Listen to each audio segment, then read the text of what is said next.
everyone, and welcome to Freedom Matters Live. This is episode number 35, and we have a show for you guys today. We also have several people co-hosting with me, so I'm going to go ahead and bring everybody on.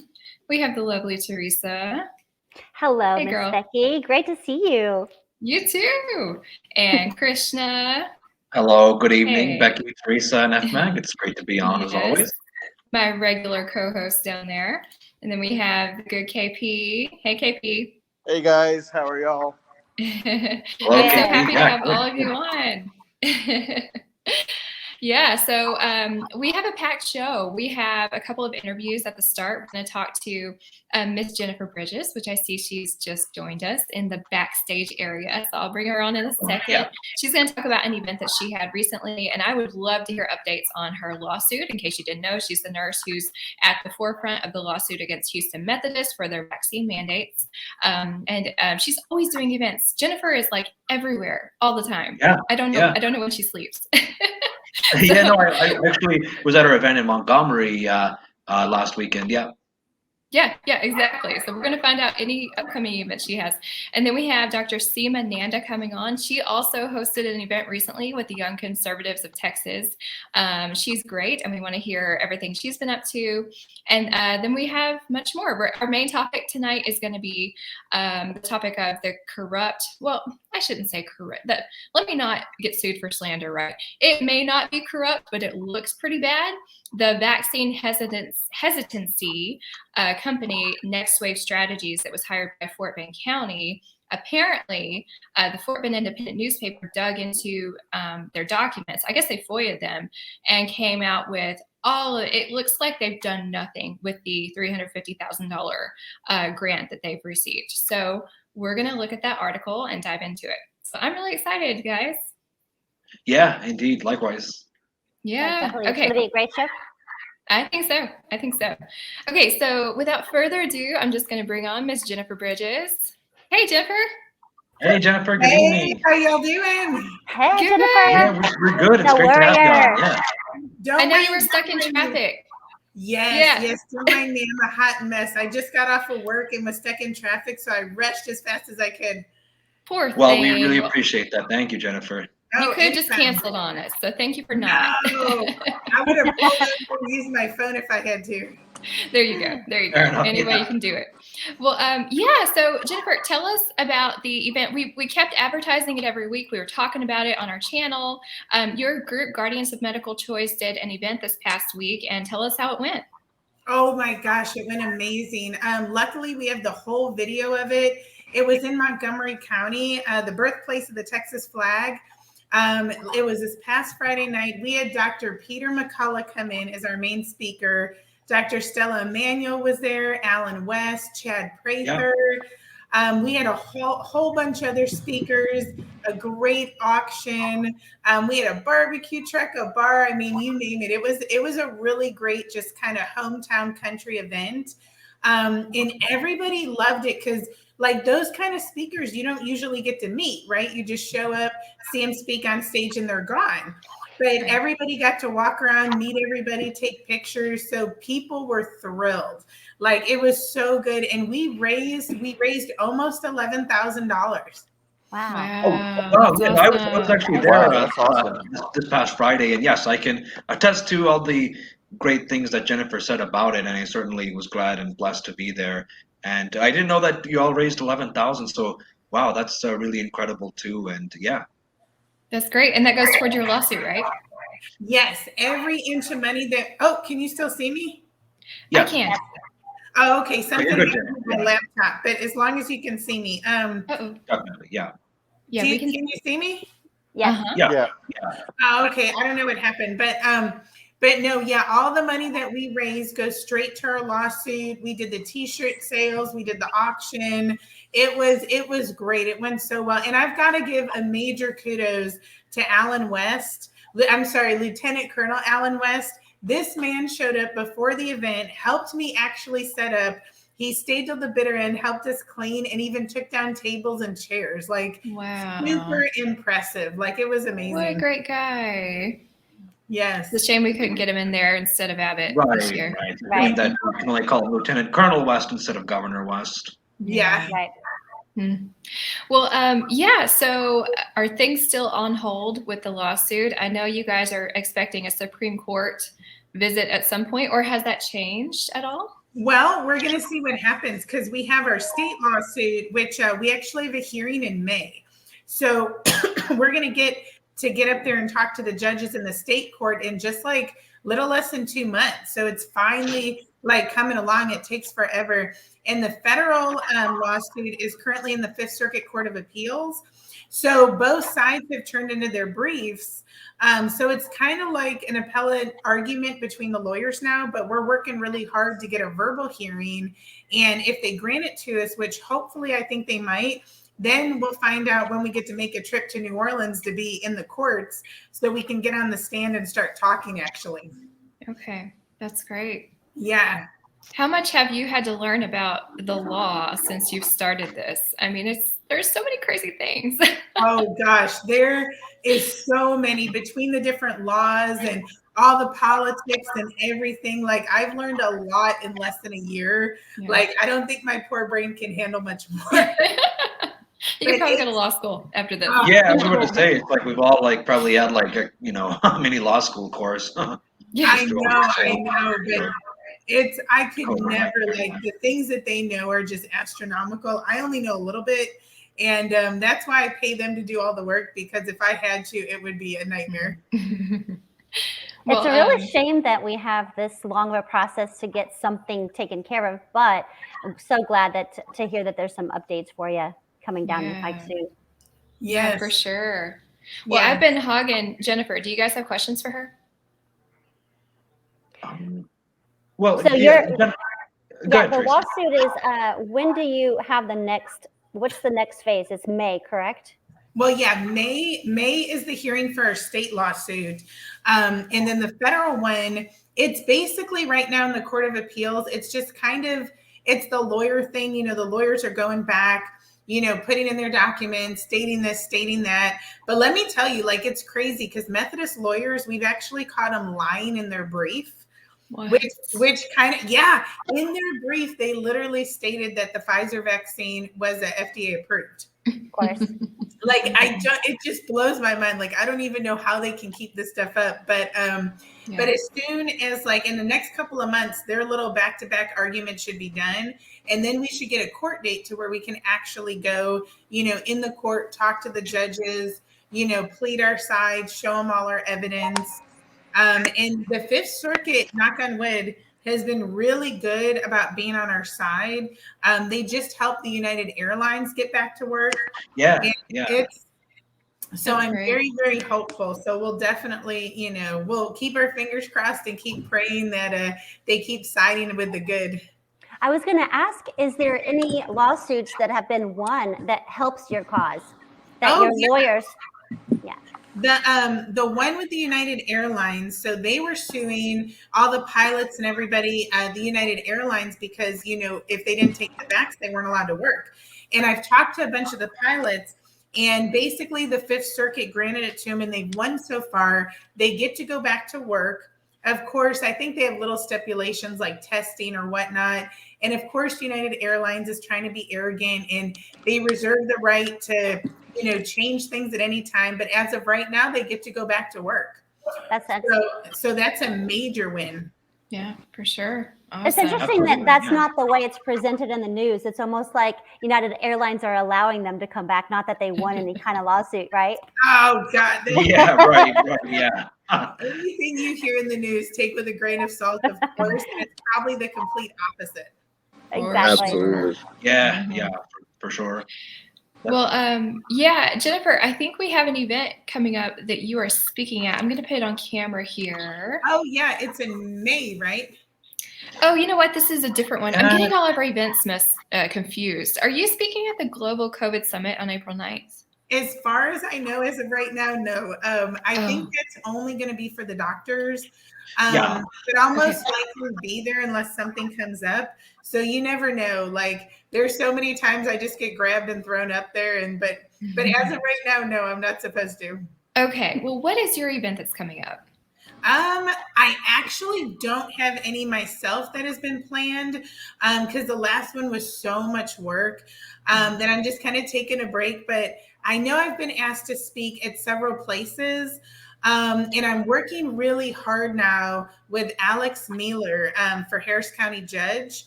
So I've completely endorsed her. I love her. So we're actually planning an event soon. I believe it's going to be April 30th. Don't quote me. I was just addressed with it today. And I think me, her, and Dr. Bowden are going to do an event together. Okay, great. And Becky, she's going to hop onto our Take Back Texas gala on May 25th. Oh, yeah. Oh, wonderful. Yeah. Our own gala. Yeah. We should talk about that. Yeah, absolutely. I think we just solidified the date this week, though, right? So May 25th is when it's coming up. This week, actually today, we solidified a lot of things. Yeah. Yeah. And KP, kudos to you. He's been the one kind of spearheading this event. So I know your life is crazy, 100%. KP. Yeah, thank you, KP. Yeah. But yeah, Jennifer, we always love having you speak at our stuff. So we're going to put you on the flyer and, get some people to come. That'll be fun. It sounds like a great time. Yeah. Am I allowed to address my little Martinez issue going on right now? Yes, Sure. I was actually going to ask about that. Because isn't he running for county judge or something? Yes. Vidal Martinez and then Alex Mealer are both they're in a runoff right now to go against Lina Hidalgo for Harris County Judge. So this is a big one because long story short, about a month ago, all these people started contacting me because Vidal Martinez is on the board of Methodist of all places, right? In all his speaking events, all his written things he's done, he's literally been spreading lies about us that are just like, they don't even make sense. They're complete, utter, total lies about what happened to us and what's going on. He basically has been telling everyone, and even if you've heard of BizPac, it went out into emails. I mean, it was all in writing. He was telling people that Methodist was forced by the federal government and all the mandates to basically, do the vaccine mandate and fire us. And that was total, utter lie. They were the first ones in the whole country to do it. There was no mandates till months later. Yep. So that is a full lie. We all remember that, but the general public does not. Right. Yeah, And to they would believe his lies. Right. And to jog the audience's memory, Biden issued the mandate, I think right around the Labor Day time, which was several months after Houston Methodist had done it. Exactly. And then the one that's really making me mad is he's been going around telling everybody that about 90% of all the ones that got fired from Methodist have been reinstated with full benefits back into Methodist. And he's literally spreading that around the public. And that infuriates me because not one person has been reinstated. It is a complete and utter lie. That's crazy. Wow. Yeah. And he said this. He said this on camera, Jennifer. Well, in public. He said it in all his public events where he was asked these questions. And then if you've never heard of BizPac, they're a very big organization. You can look them up, and they're publicly endorsing him. And there's even in written documentation where they flat out asked him those questions about Methodist and his response, and then it got emailed out to everybody who's in the BizPac group, basically. And they're a very large organization in Texas. So, I mean, it's in writing, it's verbal. I've had over 50 people contact me in the past month just asking me, is this true? I've read it that he said it. I've heard it that he said it. And I'm like, what? So long story short, Tuesday, just a couple days ago, I got about 20 other people and Dr. Bowden all went to an event in Cyprus where him and Alex were going against each other with a mediator. And we went to go approach him and ask him, why are you spreading all these lies? And it went ugly. It went so bad. They wouldn't let me talk. They tried to shut me up. So me and Dr. Bowden ended up on the stage afterwards confronting him. And he was so mean. He literally put his hand in my face. He said, you don't know what you're talking about. Your case was dismissed and I'm not talking to you. Wow. He was evil. This guy's nasty. Wow. Evil and cowardly. Yeah, right. As all leftist honest politicians are. Yeah. And I mean, who would know better than you what's actually going on? Seriously. I mean, exactly. How are you going to tell the lead plaintiff in the lawsuit that I don't know that her case was dismissed? Yeah. Yeah. I mean, Didn't you know? I read it on the news. Didn't you know? Yeah. Oh, yeah, I know. Isn't it amazing how all these dishonest politicians look so brave and tough on camera in the overly decorated news studios, but when they're confronted in real life by people such as yourself, Jennifer, they're total cowards. Oh, they are. Or they're like actors. Yeah. Yeah, and I thought he would at least just hold, kind of stay calm, but he was so mean. He showed his true colors. But y'all would love it. If you go on my Facebook page, he pissed me off so bad. I did a big live video afterwards, just calling him out, telling everybody what he did to us and how he's lying. And then I was so mad, I couldn't even make it all the way home from Cyprus. I had to pull over in a parking lot. And I started a Facebook group called Medical Workers Against Vidal Martinez. No, nice. Well, yeah, maybe we should put that video on the FMAG channel if we have your permission to do that. Oh yeah, it's public. It's all on my Facebook. Share everything so everybody knows how corrupt and what a liar he is. And then everybody join my group and spread it like crazy. I want thousands in there so he knows, just how many people are against him. What's it called Yeah, again? yeah. We have a link for it. Maybe we should post it in the chat. Yeah, for sure. Oh, sorry. Yeah. It's called Medical Workers Against Vidal Martinez. Oh, Martinez. Okay. Yeah. Yeah, you should find it. We've been sharing it like crazy. Yeah. Okay. We'll have to share it. If I don't share it by tomorrow, remind me, or Okay. somebody in this group remind me. We'll get it shared. So, okay, Jennifer. Well, I mean, that's all I have for you. Is there anything else that you want to cover today? No, I don't think so. I think that's it. I've just added Martinez to my list with Methodist and Mark Boom. Ready or not, here I come. And I absolutely adore Alex Mueller. She is amazing. So if anybody's in Harris County, definitely vote for her. She will make a huge change and difference in that county, and it very well needs it. And she's former Army. I mean, she is tough as nails. She won't deal with any corruption whatsoever. Wow. Well, your endorsement means a lot. So we definitely need more people like her, for sure. Yes, absolutely. Yeah. Especially in Harris County, where there's a lot of things going on. Yes. Yeah. Who knows? Maybe I could get her on her Take Back Texas gala. Oh yeah. That's a as a speaker. Yeah. Let me know if you can't get a hold of her. I'll invite her and she'll come in a heartbeat. Yeah, Awesome. that'd be great. Help promote our campaign. We really appreciate that. It's good chance we'll take you up on that. Yeah. Let me know if you want. Maybe me, her, and Dr. Bowden can come. Yeah. Absolutely. We'd love to have Dr. Bowden as well. Yeah, for sure. Great. Yeah. We'll put him on our list. Right? Yeah. Okay. Well, thanks so much, Jennifer. And anytime you want to come back on, you just let us know, okay? All right. Thank you. Absolutely. Always welcome. Thank you, Jennifer. Have a great night. Bye. Bye. Okay. She's so much fun. Love her. I would love to go to one of her events. It's they're awesome. Fun. Yeah, she's great. And thank God for people like Jennifer Bridges, really. Yeah, I know. Someone who's willing to take on the fight. She's blown us kisses from the back. We love you too. Okay, so let's move on to our next guest. We have Dr. Seema Nanda.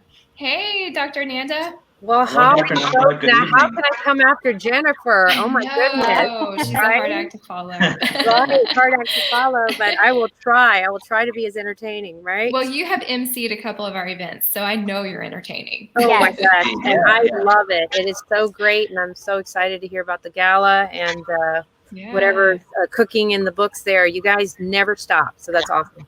Exactly. Sure, yeah. Well, so you had an event with Ann Coulter recently that we were promoting, and I should say you were with the Young Conservatives of Texas, and just tell us how that went.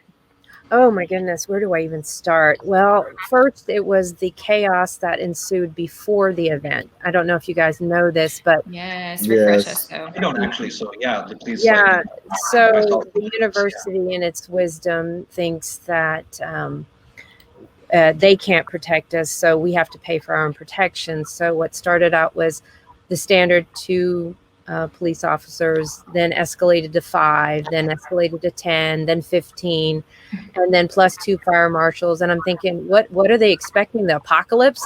This is a smart, bright lady who brings her own entourage of bodyguards and everything, but they were a little concerned about everything. So, but they didn't want them to foot the bill. They wanted us to foot the bill for all that. And That's so, crazy. yeah, we had to go out to the public, you guys, and help us with the funds, and we achieved it. So it's great. Wow. I'm glad to report that everything was fine, and the event was demonstrator less. Let's put it that way. It was not toxic. It was great. Now, of course, the university paper had their own view on the event, which was, of course, a liberally biased view, and she talked about things that were, touch points with liberals. What's the biggest touch point right now? The border. So the border is being invaded, and she was talking about different ways that the border is being invaded. The obvious way is coming through the back door, right? But another way of coming through the back door, she was talking about the H-1B immigration, how corporations basically get indentured servants, okay, and make them lock into a contract for 3, 4, 5 years, and then not allow them to switch to another company if they're not happy. And they pay them the worst wages. And this is basically corporate welfare, right? And Krishna, all these different places, especially India, we get the highest talent at the lowest dollar. So right, yeah. You see that everywhere. And she was giving testimony to that. And of course, the writer for the paper was like, and she doesn't even want H-1B workers here. Did you miss the part where the indentured servant part happened? So it's interesting how they have their own viewpoint, and I know she's vitriolic. That's her way of, getting the point across. You have to poke the bear for it to roar, or you have to, let's see what's in that beehive, and see if all the bees come out. And that's what she's really good at. And she did a great job of doing that. And there were no riots or hecklers or anything like that. It was a really great discussion. But you know what blew my mind is afterward. She took us all out to dinner. And we got to see a really amazing, kind side to her that if we expose that would be really bad for her image. She was so sweet to each one of the students. She talked to them. She got to know them. And not only that, I mean, she was talking about the U of H basketball game against Villanova, how we didn't even get to go to the the Final Four for the Sweet 16. So she really got into it, and I was quite impressed. What was also kind of cool about the whole thing was it is a student event. Okay, it is on the campus of the University of Houston. Now, each campus, each major university has these Young Conservative Texas chapters. However, our chapter only got formed this last fall. And the main reason for that is because they couldn't find one conservative professor on campus. Not one. Wow. Which is a testament to what's happening on these campuses. We all know CRT is CRAP, really. Right. And they're being indoctrinated now with all this transgender. I'm not sure if I'm a guy or a girl, and they're confusing gender choice with sex, right? You have a certain anatomical issue and that's your sex, not your gender preference or whatever it is of the day. She hit upon those things. She talked about a lot of different topics, all, like I said, hot topic information. That made me think of this news article. I wasn't sure if we were going to have time to cover it today, but this was interesting. A UT professor slams the school for imposing CRT on staff. Did you guys hear about this? I hadn't. Yeah, his name is Richard Lowry. He said, let's see. They recently voted to adopt a resolution affirming the teaching of race and gender theory, not only within the UT system, but K through 12 schools across Texas as well. I don't think they have the ability to enforce that, but I guess they're promoting it. The idea that they're defending academic freedom by pushing critical race theory is just absurd. This guy came out really hard against them. People will say explicitly that they don't have to have Republicans on this campus. They think it's absurd to have Republican voices on the UT campus. People will say that out loud. Yeah, they'll say it out loud when they don't realize someone who doesn't agree with them is listening. There's no diversity and no inclusion. So this is a really good article by KTRH. Yeah, this guy, Richard Lowry, I mean, the fact that he was so brave enough to come out against them. I mean, we should ask him to speak at our events and stuff. Oh, definitely. Amen. Yeah. Exactly. And that's what she was even touching upon that. And then also later, after hours at the dinner and everything, and we were, kind of introducing when I got there, because we had to, take things down and stuff. So when I got there, the first thing she said to me was, well, I was backstage when you were doing the introduction. When you came on stage, you said, I'm Dr. Nanda and I'm the faculty advisor. And I said, what? There's a faculty advisor here? That's what she was saying. And she's a woman? And I said, yes. And I know what a woman is. Oh. Yeah, unlike she said, "Oh my God, you're so cute. You are so cute." And I go, "And if you want, I could say I was a man and then became a woman because that's like the biggest thing." And I go, "And I'm of color. Who'd have thought a conservative could be a woman professor that's conservative color?" She's like, "You're adorable," and she was just, like I said, so funny, so kind, so real, just very, very real. And I think the students really, really enjoyed meeting her and getting to listen to her. And she had, nothing to hold back. She was full force. Yeah. So that was really great. That's great. What was the motivating factor to choose her as your speaker? Did someone already know her, or did you guys just say, "Hey, we love her, let's try to get her"? No, I wanted the most controversial person there. Somebody who would really go, "What the heck? How the heck they get her?" We wanted really somebody who was not afraid to come on a campus and address the issues that the students really need to hear. We didn't need a politician to say, "Well, yes, there's some problems and we're going to discuss it." Yeah, that's not what we were doing. We want these things out in the open. And she was the one that we decided, the first one. Now, we will definitely have some other speakers coming up in the next year. We're just getting started. Like I said, this was our first big public event, and I wanted to go off with a bang, as it were. But we will be having our state convention actually next week in Dallas. And everyone who's a conservative is invited. You do not have to be part of a university. It's some big speakers are going to be coming. They're still lining them up. Even some current very conservative state representatives and congressmen are going to come and basically endorse the YCTs and what we stand for.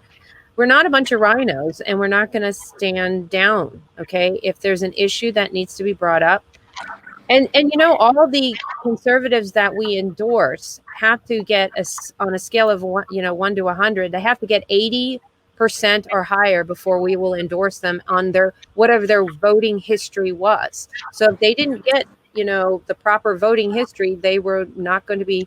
Oh, this is a great picture. This is the March Right to Life rally that we all marched at in Austin last semester. So this is one of the big things that we've done as a chapter. Again, we've only been around since less than 6 months, and we've had great speakers come. We've even had, congressmen that are running. We've even had a forum between Vidal and Mueller. They came a few weeks ago. So we are not shying away from any of these events. So it's great that, I'm so glad you got all these pictures out here. This is wonderful. Great pictures. Yeah. So these are all the different things that we've been doing.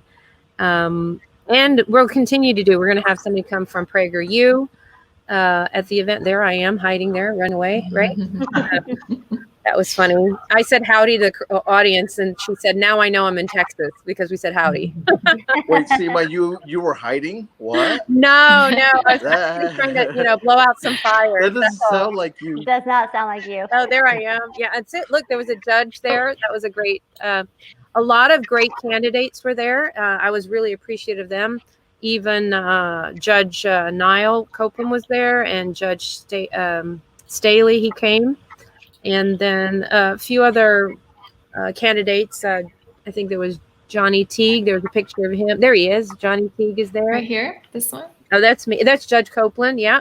And Walter West. He is one of the chairs. Which one was Judge Copeland again? Right. Go back one. Oh, Judge Staley's back there. There's Judge Copeland, white hair with. On the right. Okay. Yeah. Yes. And this is Michael in the back. He's our YC2 chairman or president. And then this is Congressman Dr. or Pastor Johnny Teague. He's running for Congress. Yep. And then Staley's behind him. He is in CD 7, I think. Yeah. 7. Oh, okay. Yeah. Like congressional district, not state. Congressional district 7. I got it. Yeah. There's the students. We had a lot of. I keep clicking away. Sorry. No, it's great. It's great. I'm glad you're showing this. It was a great turnout. I couldn't have been happier. It was just good. Awesome. Dr. Nanda, you guys really look like a rowdy bunch to have 15 police officers there. Oh my goodness. All dressed up in suits and ties, and we all, the boys shaved and were clean cut. Those are the BLM people they were looking for, I guess. Yeah, you can see at least two policemen right here in this picture. There were two front, 2 on the side stage, 2 on the other side stage, 2 in front of her dressing room. There were about 8 to 10 that I could see. Wow. But it was so nasty of U of H to do that to you guys. Yeah, look at that. That's hilarious. Treat you like a terrorist group or something. Yeah. Well, and I think they were trying to equate us to what they've seen in the past, which is what liberals do. You can't equate two, and yes, we gave her a bunch of yellow roses. That was kind of our friendly gesture to her at the end. He was like, got to give her the yellow roses of Texas so she knows where she was at. Oh, very sweet. Yeah. It kind of reminds me of, I just watched a recent Louder with Crowder, Steven Crowder. Yes. And I love when he goes to the campuses. He changed my mind. Yeah, changed my mind. And that's kind of what we do. We have the table out there, and we put a provocative thought of the day. Just kind of like, so how's Biden doing? Or how do you like your gas prices? Or indeed. This is not inflation. This is normal. It's all Trump's fault, whatever. And we just want to see what the students will say. Some shy away. When we actually did the signage, putting what they do on campus too is like chalk on the sidewalks. So they do, hey, meet Ann Coulter on Tuesday, and literally there were students jumping up and down, stamping on it like they were children, going, no. And I'm thinking, wow, somebody got a video of that. That would have been great. Just like pounding their feet on the concrete like it's going to stop it. Like trying to wipe away the chalk or something. Cancel culture. If only you had taken a video of someone trying to do that. I know. I said that. I go, you saw that. You witnessed it. Now let's make sure we capture it next time. So. Yeah. Well, you might actually make them a viral celebrity, so it might actually, be a silver lining for them.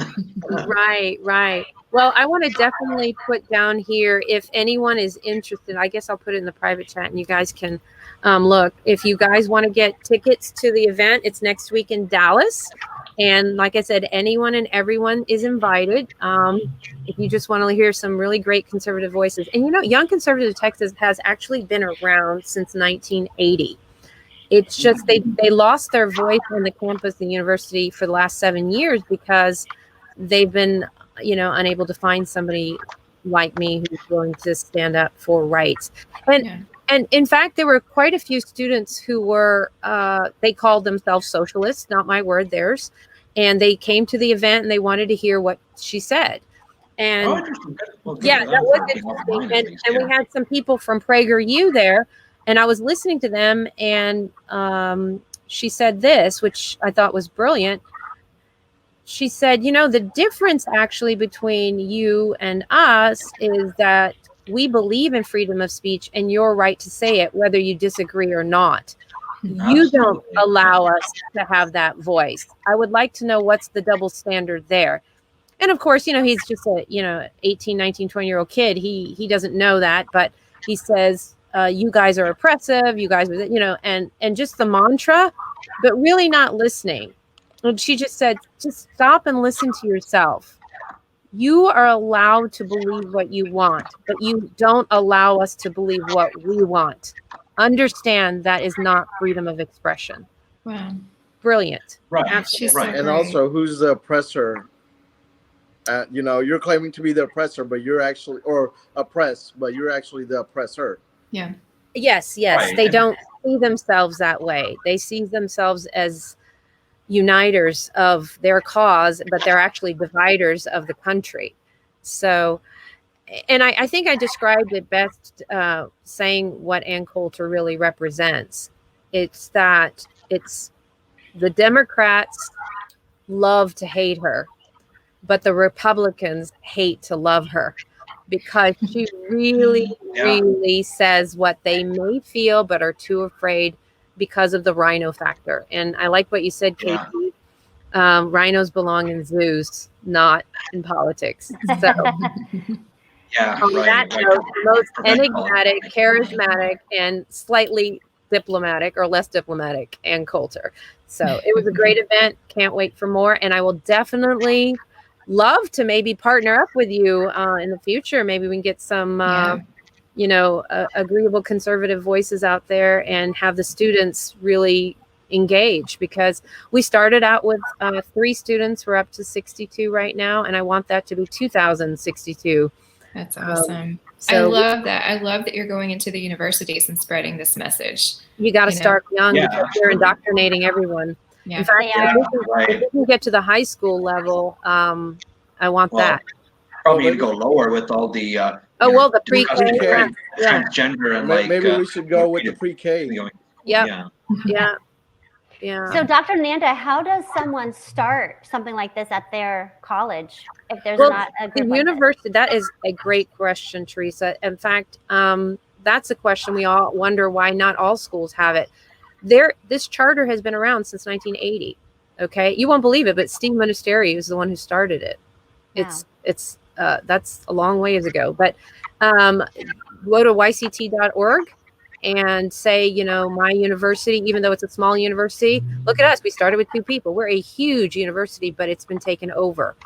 There's some girls that even came up to me and says, we want to join, but we're just too afraid to be seen on social media. I go, it's not about social media, sweetheart. It's about doing the right thing. Yeah. So I don't want to be on social media. I don't have to be. I just have to start on the grassroots level and get these people knowing that there are more people like us. And in fact, every time I travel, and I know you guys know, I am a speaker, but not necessarily on politics. I'm a speaker on ocular disease. So I'm literally flying out every other week. But I always make sure I have a book in my hand that says something about freedom. And when I start reading the book, the guy or the girl, somebody taps me and says, what is that about? And I'll start telling them it's about, how, like you guys say, freedom does matter. And then they would invariably, and I've been on, let's say, about 20 flights in the last 3 months. Okay. And I'm flying to 3 cities next week. Invariably, somebody says to me, I thought it was just me. I didn't know people like you existed. Wow. And that really and I say to them, tell me what city you live, and I will hook you up with somebody over there that believes in freedom, because every city has it. That's what happened with COVID. They segregated everybody away from each other. You had to quarantine the kids on campus. They had to go to school online. Yeah. And so they felt like you feel isolated. They basically shut everybody up. They wouldn't allow them to talk, right? And then they push their propaganda through the media, and then everybody thinks that everybody believes that. So yeah. That's the way it happens. Well, and that's the other thing. They're actually more of us than there are of them. It's just they have to realize we are the silent majority in that regard. We are silent. And And I like to say to those people who, who always tell me you have to wear the mask or you have to do this. And I go, listen, you guys, I'll be happy for you to cover your ugly faces. No problem with me. Keep your mask on. Let us be the lions and you be the sheep. Not a problem with that. And then they all of a sudden like, wait a minute, what's happening here? I'm like, well, you are allowed to do what you want, just like I'm allowed to do what I want. Right. So those are the key things. But yeah, you're bodily right. Autonomy. Yeah. Yep. Bodily autonomy. Beautifully said. That's right. Well, Dr. Seema Nanda, thank you so much for coming on, and thank you for what you're doing at the U of H. I had no idea that you were running the Young Conservatives group over there. So, well, I wear many great. hats. Yeah, It's just that I don't advertise it too much, so I just do what I need to do to get things going. And you guys know that. I've helped you guys so many ways, and anytime you need me, I'll be there for you. You know that. Thank you. Well, Yeah. we love you. Sure. And We really appreciate that, Dr. Nanda. Thanks again for coming on. Yeah. And if you guys are available this Saturday, maybe Teresa can hit more about it. There is a Freedom Gala coming up. Dr. Hotze is sponsoring it. Oh, and, let me share that. I haven't and he's going to be talking about the election integrity or lack of integrity. And it is basically a fundraiser for that. We can't have this nonsense anymore. Oh, look, it's sold out. Well, I hope you guys got your tickets early. I will be there, so I will let you know what happens if I can. You just let me know. And Michael Lindell, I guess he would sell out. Yes. Right, indeed. Yeah. He's so happy to have him in our state, Twice. fighting for the integrity of our state as well, and Harris County. So there's going to be Mike Lindell.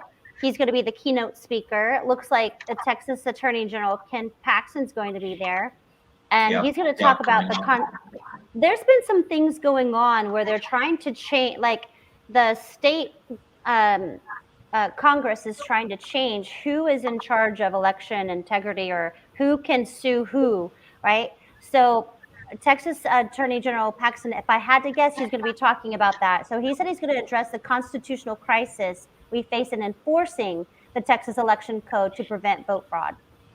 Well, that's good to hear. Mm-hmm. And then our own favorite Freedom Matters, Hotze, who's always fighting for us. Mm-hmm.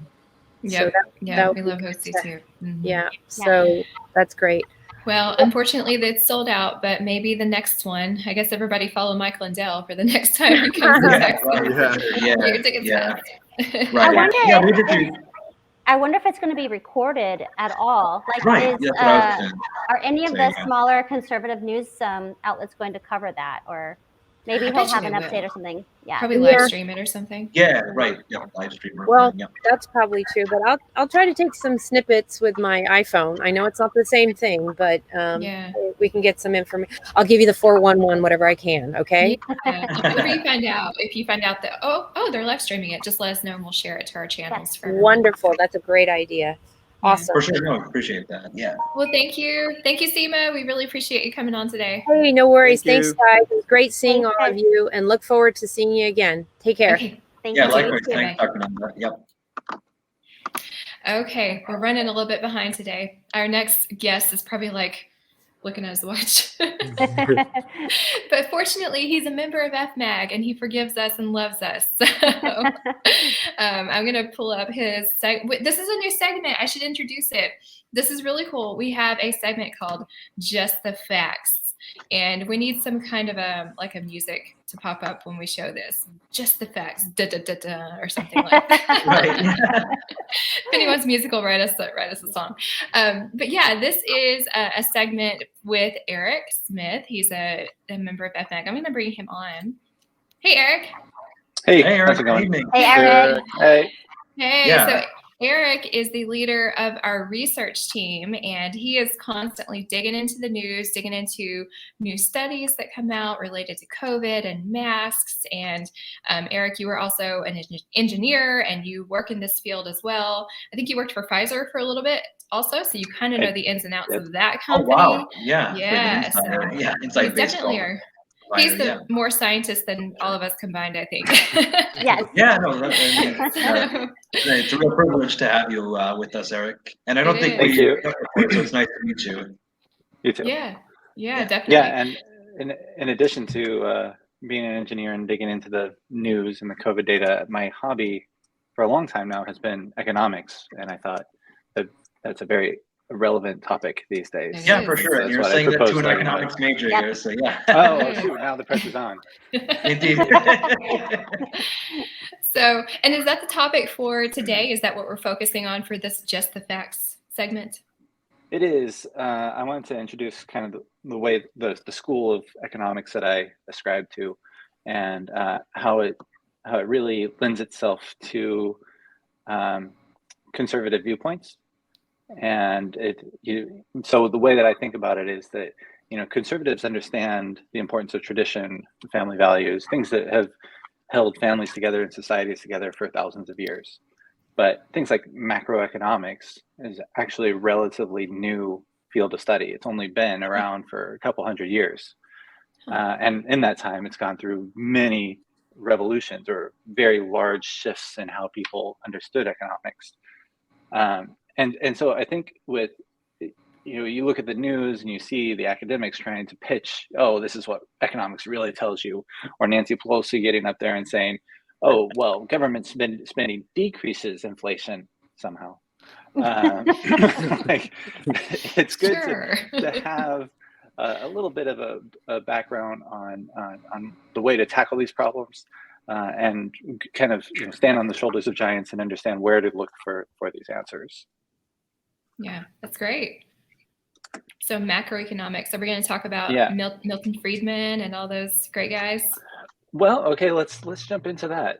Milton Friedman comes from the Chicago School, which is free market leaning, but he still relies on empirical data, which is great if you're a physical science person like I am, right? Like the physical sciences, you study matter, you know, chemistry, physics, these things you can go out, you can run a test, and you could apply quantitative analysis. But with economics, it's a social science, right? And exactly. You can't rerun the experiment, and you're also dealing with humans, and humans they don't act incrementally. You can't apply calculus to human action, and that is the name of the treatise of Ludwig von Mises, Human Action. Right. So instead, what we do is we start out with some axioms, things that we know he would say apodictically true, things that are incontrovertible. So the idea that humans act, right? That's that goes without saying, because if humans didn't act, we'd all just die. And so he builds on, okay, actions are purposeful. You have some end in mind, and you act towards that end, and et cetera, et cetera. So I don't want to belabor all this theory, because I think what's relevant is the application right now in terms of what we're hearing about inflation. Who's to blame? Is it Putin? Is it Biden? Is it Trump? Is it, is it right. what, you know? You don't know what to believe if you watch the news. Right. Yeah, and so I mentioned Nancy Pelosi. She said that ridiculous thing that, and Biden said it. I want to quit. I want you guys to quit saying that government spending is causing this inflation, and it's just ridiculous. Where during the George W. Bush years, I think we hit a $400 billion deficit one year, and everyone was going crazy, and then last year I believe it was $6 trillion after all the COVID bills. And it's unimaginable. So what does that really mean? What is inflation? And so the School of Economics, I guess I haven't said it, is the Austrian school. Ludwig von Mises was one of the best, or the best economists of the 20th century. And if you go to Mises.org, MISES.org, you can learn about him and the marginal revolution of the 1860s and 70s, with Menger all the way up to through Rothbard, Hayek, and the modern economists. But their tradition of logically thinking through how the economy works leads you to understand inflation in a much more comprehensive way. So most people think, or have been told, that we measure inflation with CPI, with the Consumer Price Index. Right. But the CPI is easily manipulated. Right, many times this basket of goods has been changed so that, you know, oh, gas prices are fluctuating too much. Well, we can't really include that in a CPI. It's too volatile, so they just take it out. Oh, so, you know, a bag of chips goes from 10 ounces to 9 ounces. Well, it's still included at the unit price in the CPI, and so again, that's this funny term, sizeflation. Or shrinkflation is another shrinkflation. There you go. Yeah. Yeah, that's not really accounting for the inflation that's actually happening. And we could also understand this if you know you're an apple farmer and you've employed all these people to go and pick apples every season, and it costs you tons and tons of money. But then there's a capital good of an apple picker that you just deploy, and it saves you 80% of your labor costs or 80% of your overall costs. You take that to market and you cut apples by 50%. Well, what we're seeing, you know, what we see with technology, what we see with other prices is everybody has gotten extremely efficient with the use of computers, with the use of capital goods, machinery and such, that we can produce a whole lot more for a whole lot less, and yet we're paying the same or more. So what the real inflation isn't the 10% increase over the last couple of years. It's actually it's negating all of those gains from the efficiencies in the markets, and then still making it more expensive than it was. So the real inflation is way above CPI. And the way that happens, the way that you understand inflation correctly, is that you don't look at the prices, you look at the money supply. Bingo, yeah. And so, you know, I think I sent a couple links over. If you look at the Fred charts, people will talk a lot about this hockey stick graph of the M1. M1 is a bit limited because it just looks at savings and checking accounts. But if you look at that, it's really startling because it's like a 5-fold increase over the past 2 years. Yeah, this right here. So you can see 2020 hits, and you know it is the Trump era COVID relief bills that push us up there. Of course, Biden had another $2 trillion in the works, but you know, if you look historically, that goes back to 1960 there, which asymptotes to zero. Yeah, so right. we're in unprecedented real inflation, and real inflation I mean increase of the money supply. So M1 is one measure. The more accurate one to look at, is less startling, is M2. So if we pull up M2, let me pull that one up. Sorry, I didn't have these ready before. It's coming. So with M2, that includes near liquid funds. So you can still see that there's a 40% increase in M2 over the past 2 years. And again, that is pretty startling, where we only have inflation around 7 to 10%, which is of course the highest it's been in 40 years. So just to make sure I understand, this chart is a measure of inflation over the past decades. I would say that it's technically a measure of the money supply. How much money inflation being the increase in that money supply? Yes. Yes. Yeah. So they're printing money like crazy, in other words. Yeah. Well, yeah, pretty much. Yeah. I mean, though I think nowadays with like the money being like digital and computerized and just being so large, I think it's more entering like ones and zeros in the computer, which is sort of the new way of like printing physical cash. Yeah, we use the term printing money as a shorthand to understand open market operations with the Federal Reserve and how they, you know, essentially introduce new money into the economy through the credit markets. And that sets up the whole boom bust cycle that Ludwig von Mises did such great work on. They basically understand that you when you put money into the capital markets, into the credit markets, you extend capital production. You put it into the higher orders of production. And I'm going to get too far into the weeds, so let me back out. Where was I? Where was I with inflation? So putting money into the credit. Yeah. Okay. So who's the bad guy here? Is it the Federal Reserve who's lending this money? It is. That's exactly right. Yep. And it's of course Congress too, who has passed these $7+ trillion worth of spending. Yeah. But if you don't understand, you just do a thought experiment. I mean, I asked my dad when I was 8 years old, if there are poor people, why don't we just give them money? Why don't we just print more money? Right. Yeah. Might as well, right? Why do we even have to work anymore? Why don't we just print like all this money and we're all rich? It's amazing that the politicians actually tried that. The sad thing is, you said it when you were 8, but most people still have that question when they're 18 or 28. Yeah. Or even like 60. Yeah, right. For a lot of people. The thought experiment, if everybody just doubled their balances tomorrow, everyone at the exact same time, well, we all know what would happen.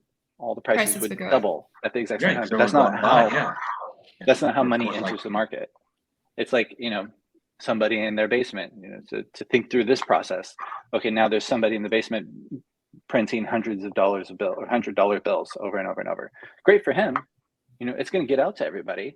It's maybe great for the people near him, his neighbors, who's going to spend the money first, and then they're going to get out and spend this new money. Nobody knows that this new money exists. Mm-hmm. But slowly prices start to rise. But the people who gain the most are the people who had it first.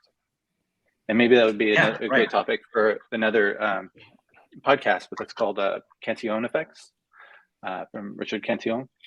Okay. And it's really insidious how inflation hurts, obviously, the savers, how it affects culture. I did put that in there.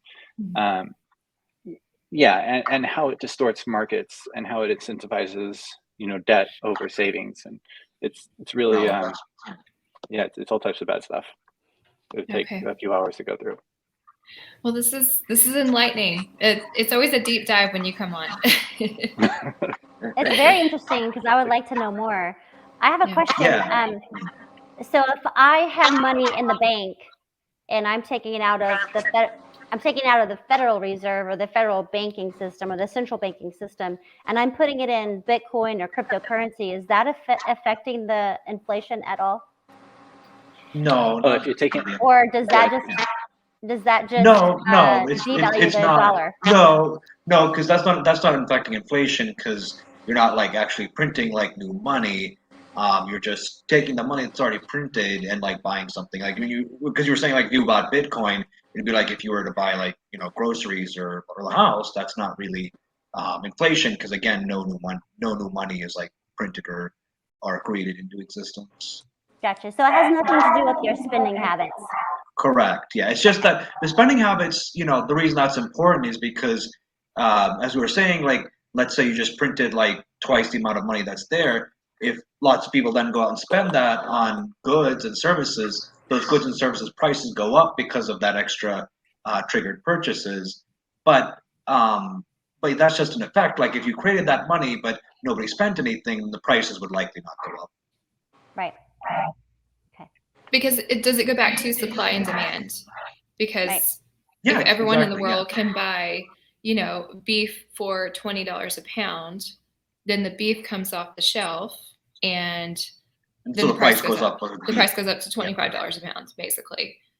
Right, exactly. To prevent shortages. Yeah, competing currencies is going to be really interesting. If people don't want to accept dollars, then they become worthless. You're going to have to spend. Essentially, you're going to have to spend a lot more dollars to get the things you want, because nobody really wants them. So, and the other thing, to Teresa's point, is if you're taking money out of dollars and putting it into Bitcoin, then you can't do the pyramiding of debts, right? So, you probably know this, that you put $1,000 into the bank, and the bank turns around and lends out $900 or whatever the reserve current requirements are right now. So now you have $1,000 claim, and somebody else has $900 claim on the same dollars. Yep.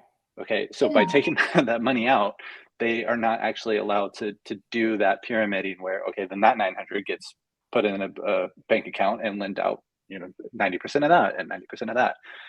So you do actually kind of slow inflation a bit. Actually, Krishna, can you check me on that? Is that about right? You can actually slow it down by taking money out and basically put it into Bitcoin or stuffing it in your mattress. Well, it's not really like. Well, I guess it's not like increasing or decreasing inflation. It doesn't really. It basically has a zero effect on it. Okay. Yeah, but I mean, if you put it into like a bank account, like you were saying, Eric, the bank lends out a fraction of that money, which I think is actually pretty much close to all of it. I think pretty much have nothing in reserve, so they pretty much lend however much a depositor puts in the bank into another bank, and then that amount that gets lent is a multiple of the initial deposit, and that compounds the inflation. Yeah.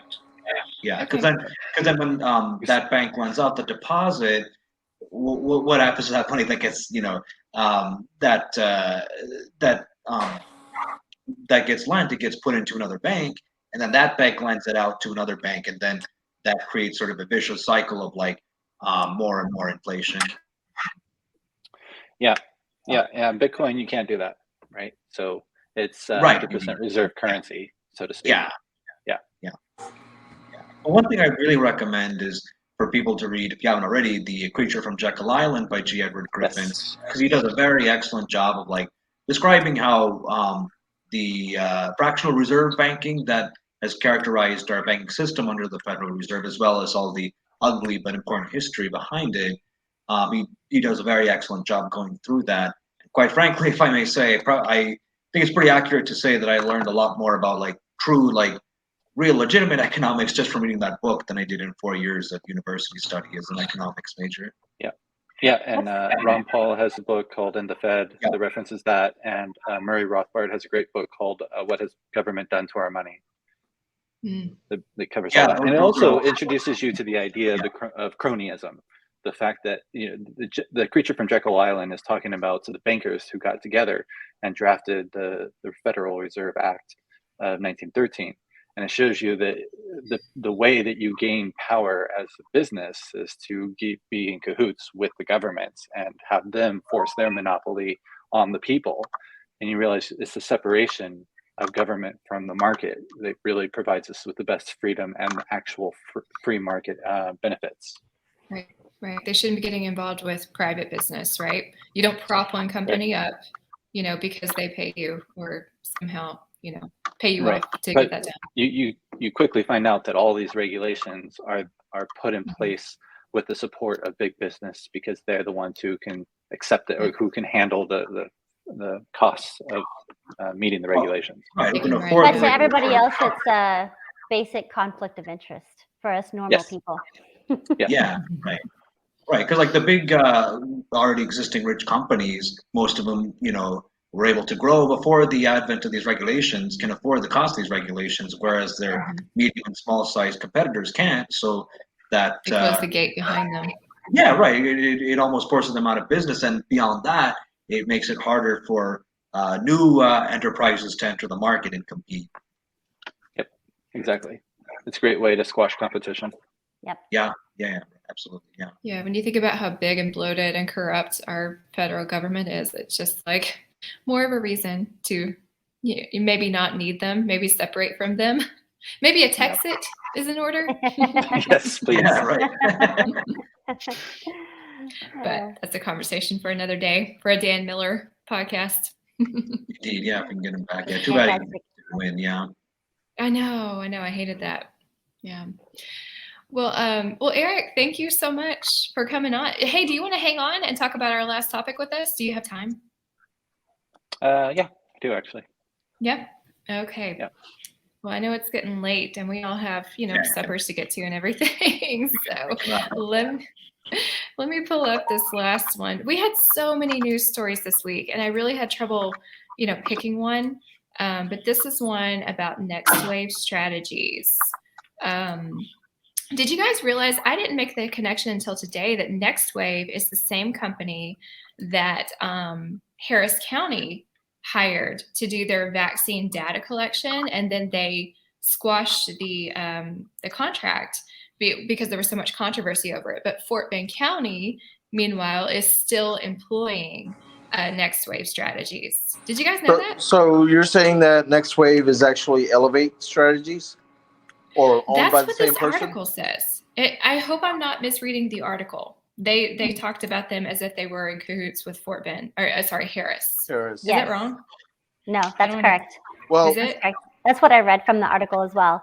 I would have to say that I remember when we went, some members of our group or people that we knew went and spoke in front of KP when they were voting on this. the bad They KP. had, the bad KP, not the good one here, not the best one here. KP George, yeah. They did. I do remember someone mentioning it back then that they were trying to get it. It was in Harris County. It was whatever that name was, and that they were bringing it here. And they were questioning during that meeting, is it the same thing? Yeah. So I'm not surprised that it's in here, that it is actually the same thing. Okay. So it's just a different name. It's the same operator? Yeah. Okay. Wow. That's crazy. And I'm sorry, what was the name again under Harris? Elevate Strategies. Elevate. Okay. That's so insidious. You change your name so that you can go to a different county. Well, ridiculous. and if you remember when Fort Bend County was doing the vaccine drives, especially at that church that we protested at, there were Harris County vehicles leaving, like actually Harris County Health Department vehicles leaving from a Fort Bend vaccine site. I remember that. They sponsored it, right? Or at least I know the city of Houston did, because Mayor Turner had a little press conference there that morning.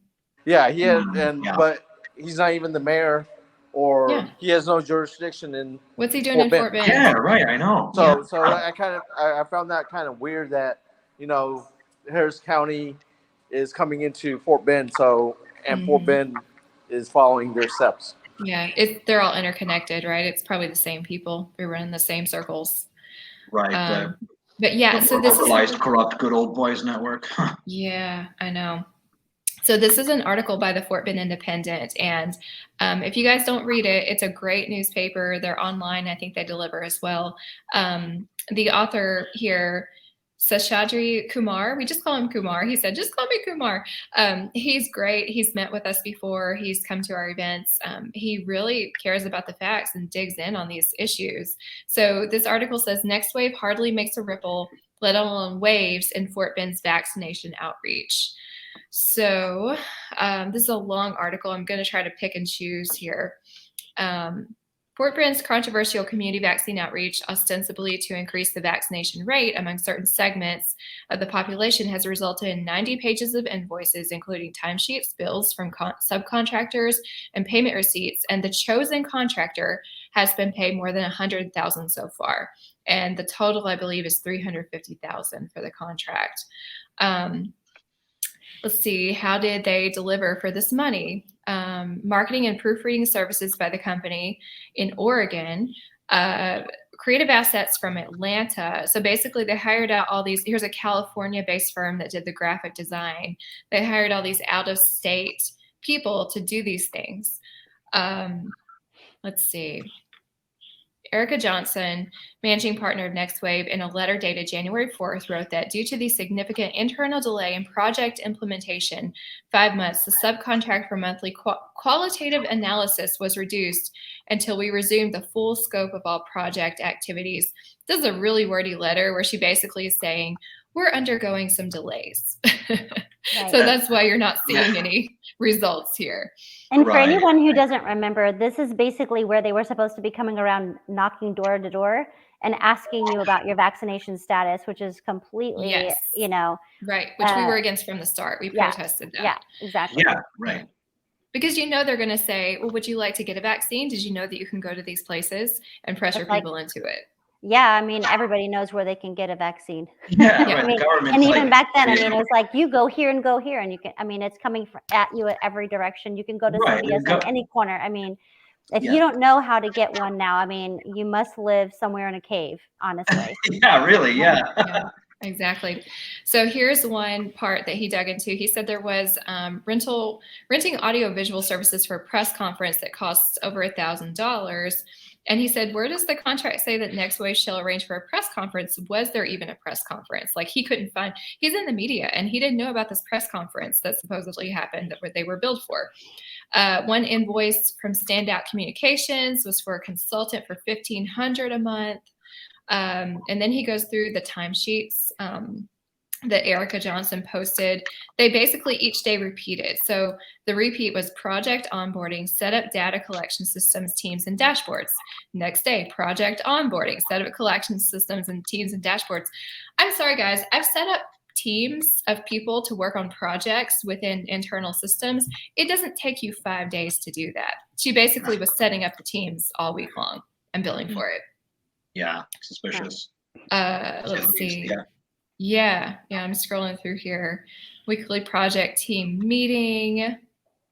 It says that she and another lady coordinated so that they could, it looked like they were trying to, cover their butts. So they had the same things on their timesheets.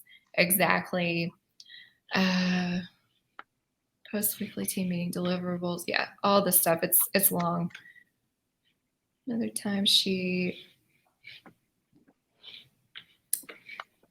And at the very bottom, you can actually click on the timesheets to look specifically at what that was uncovered. I think it probably was under a FOIA request, possibly. Yeah, Okay, I think so. So here, so Kumar at the Fort Bend Independent sent a letter to Dr. Mentor, who she is the director of HHS with Fort Bend. And he said, after seeing the invoices submitted, I'm trying to understand what exactly were the services provided to them, to HSS, to increase vaccination among those hesitant, and did it help in higher vaccination rate? I want to see if the contractor provided the services you asked. I am citing some examples. And then he goes through all of the stuff that does not look correct that we just covered. And then at the end of his letter, he says, there has been no response yet. Of course, Dr. Mentor is not going to respond to a letter like that. Right, because if you remember, she was the one who was influencing Fort Bend ISD to continue to mask our children. Yeah. And also push the vaccine. Mm-hmm. Yeah, Yeah, she would stand up and speak at these meetings, advocating and provide data which was not inaccurate, just fluffed. So it made it look like, for example, there might have been 5 children in the hospital, and when you actually look at the data, it's from 50 counties. Like she was part of that. Right. So here he says the contract awarding process itself was shrouded in secrecy. Several reputed communication companies responded, and they put in a bid for $300,000 to $350,000. Next Wave's bid was for $150,000, and they said they chose them because they were the most qualified. And then the county judge, K.P. George, got the commissioner's court to authorize his office to negotiate the contract with Next Wave. Normally, you would think negotiate means bring the price down in your favor. No details of the original proposal were revealed, but the county judge then unilaterally increased the contract amount from $150,000 to $345,000 and justified it for expanding the scope of the contract. Ridiculous. I mean, you don't accept someone's bid and then change the price. Right. And don't you have to have it re-voted on? You would think. If you're going to expand the project other places, don't you have to have a revote? Well, maybe he did, because here it says the 2 Republican commissioners voted against the contract. I don't know if that was before or after it was raised. Yeah, because I know they originally voted against it. So I wonder if that was a revote or not. Yeah, I don't know. Harris County. Okay, here it is. Harris County first awarded a similar contract to Next Wave for $11 million, and Lina Hidalgo canceled the contract after questions were raised. The FBI is investigating the case, even though the contract was canceled. And we covered that last week, that the Texas Rangers raided their office and they're looking into it. Oh, yeah. Yeah. And actually, let me just go ahead and share that too. There's an update. It's not related to the story last week, but it is, hold on guys, let me find it. Lina Hidalgo's staffer tied to bid rigging. This is pretty interesting too. Did y'all hear about this one? Mm-hmm. Yeah. Okay. So I think Michael Berry covered this one. Let's just watch the video. How about that? There we go. Yeah. We have uncovered new information about a key player in the bid rigging investigation that targets Harris County's leader, Judge Lina Hidalgo, and some of her senior staff. And Fox 26 political reporter Greg Rugen, you might remember, broke this story back in August and is now back with the newest development. Greg.